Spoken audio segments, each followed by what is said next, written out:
All right, good Wednesday morning, everybody. I'm Jared Klein coming to you live from the NBC29 Digital Desk with the Morning Rush. Let's start things off with local stories. Two Charlottesville shelters are having conversations with the city to help those who are living in tents in Market Street Park. Patcham says it will open its overnight shelter earlier this season. That decision is part of City Manager Sam Sanders' short-term plan to get people out of the park. The Salvation Army says it does not have a plan in place with the city yet. A spokesperson says the organization wants to have a larger conversation about what the city can and cannot realistically provide. Well, people living in the Charlottesville area are still dealing with inconsistent mail delivery. It's an ongoing issue that impacts everyday people and nonprofits. Meals on Wheels, for example, says the unreliable deliveries hit people right in their bank accounts. NBC29 reached out to the Postal Service. It says the average time for first-class mail delivery is nearly 3 days in Charlottesville, but it did not mention what the delivery time is for standard mail. The Postal Service added it recently installed a high-speed package sorting machine in Charlottesville. Albemarle County Public Schools and Charlottesville City Schools say attendance rates have dropped since the start of the pandemic. The districts say similar trends are being seen around the Commonwealth and throughout the country.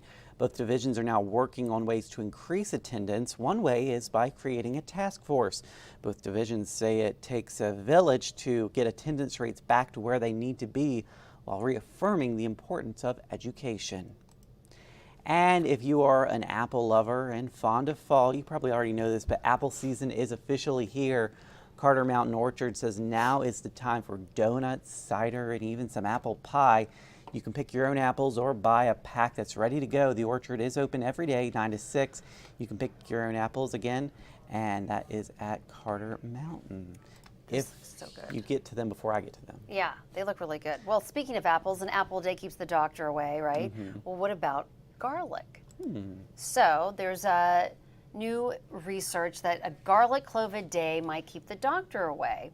So it contains a potent antioxidants that can reduce cardiovascular disease, cancer, metabolic syndrome. I always read too that if you start to get a cold, start eating garlic. Yeah.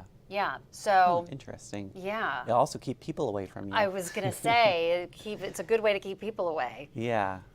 Smelly breath, but. Just remember to brush your teeth. But yeah, I love garlic. So. Yeah, I do too. Yeah. I do too. And I know that some people, they'll take the garlic cloves, peel them in a jar, and then put honey on them.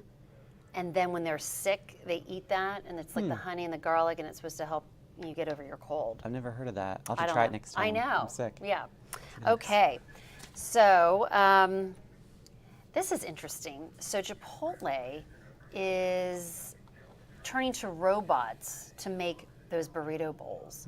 So they'll have, take a look at this video. This is actually kind of cool. So they'll have this robot that fills all the guts of like a burrito, and then they have an actual person. Here he goes down the conveyor belt, and it's going to start filling with the food that people specifically want in their particular burrito. Yeah.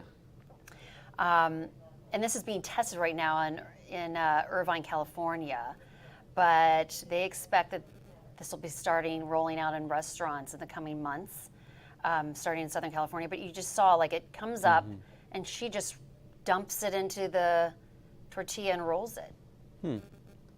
I guess there'll be less mistakes that way. Less mistakes. But I mean, everything's computerized these days. Isn't it? It's automation, yeah. So, interesting. This is kind of, again, the wave of the future, this automation. Yeah. And I guess with shortages with staff, it's kind of where we've gone to. Yeah, it makes sense. Yeah.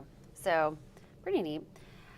Okay, take a look at this. This raccoon, I thought this was just to put a smile on everyone's face. It's at a facility, I believe in Kentucky. It has problems with mobility, and so they created this kind of sling, if you will, so the raccoon can get outside and play with all the other animals in this rescue.